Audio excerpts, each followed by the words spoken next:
have been a candidate myself 4 times, and I believe I have trounced Museveni equally the same number of times. The last time I was a candidate was in 2016. I defeated Museveni and even the back of his head touched the soil.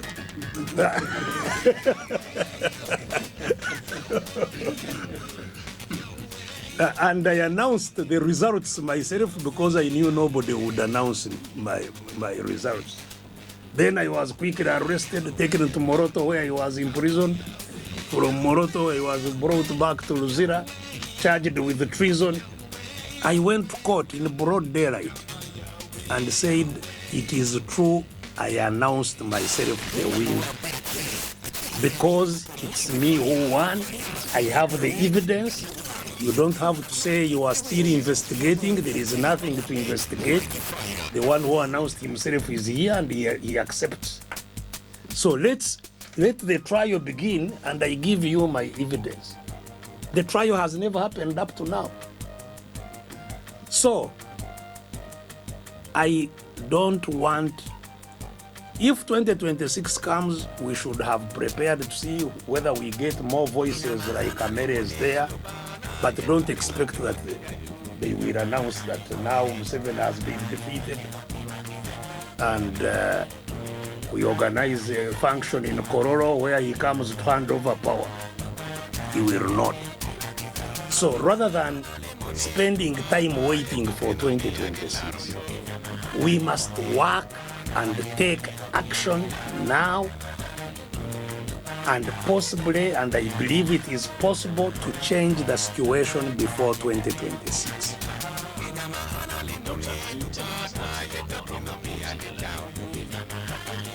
The election, I have told you, first of all, Uganda has been independent for 62 years. Has any election ever changed the leader in Uganda? In the 62 years? Is there any president who was removed by an election? So what keeps them in power is the guns.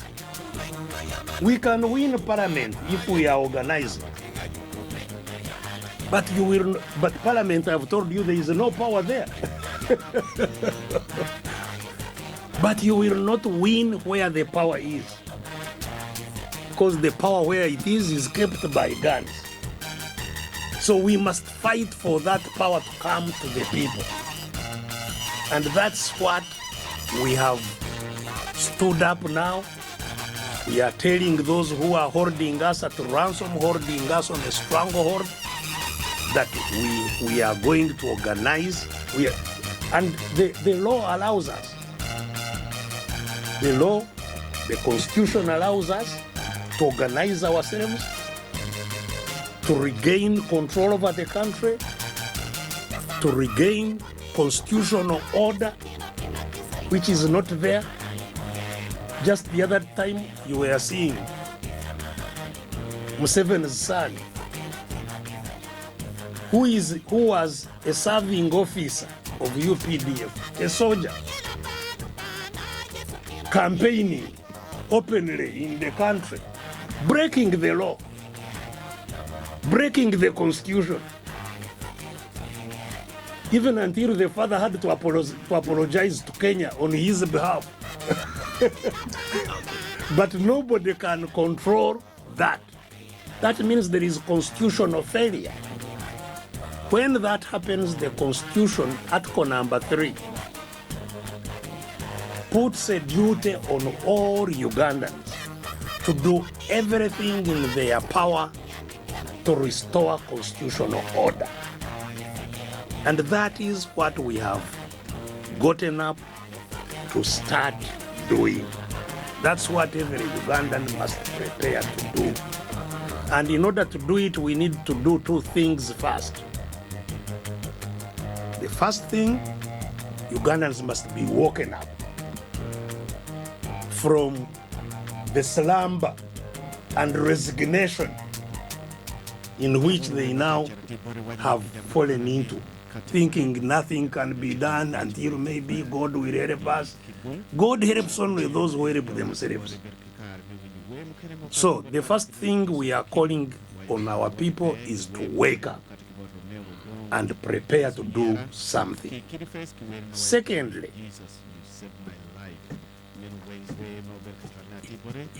for anyone to achieve anything, you must be organized.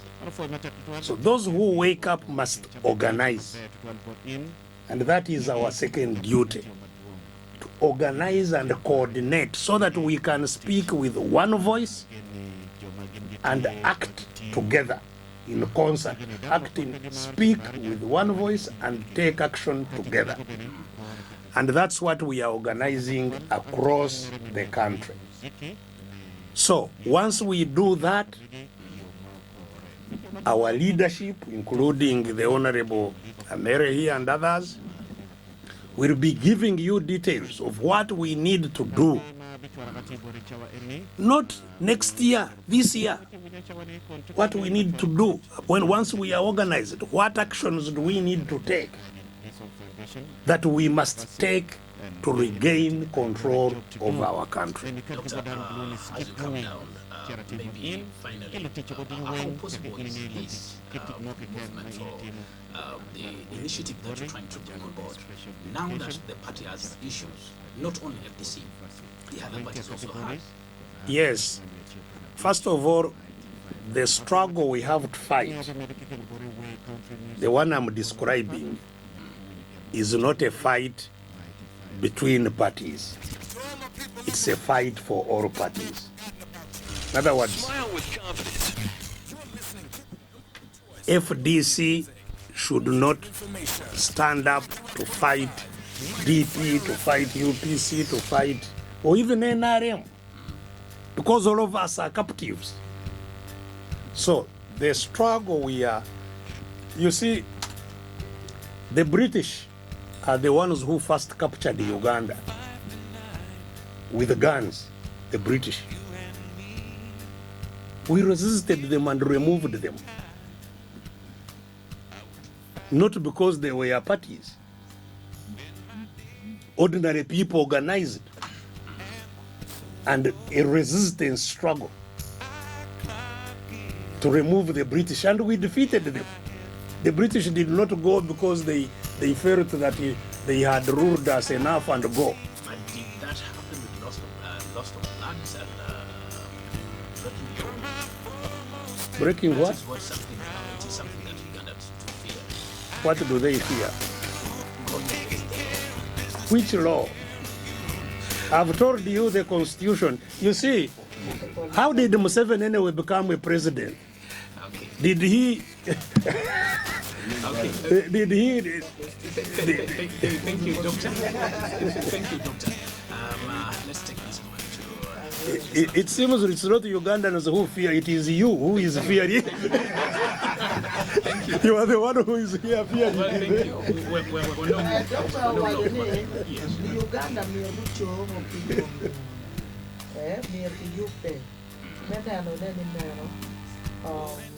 kitimo gin mo medgo kutwer boda joma maguchoni omier go yupe ubeng mago yupe, that is in group ento yupe ni eni era ye wot eni pien pen chiek na mader ye Uganda titi eni petini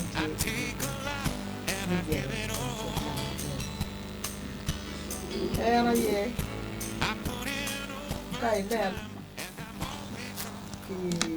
kichika wote eni kateni omiero kwan twara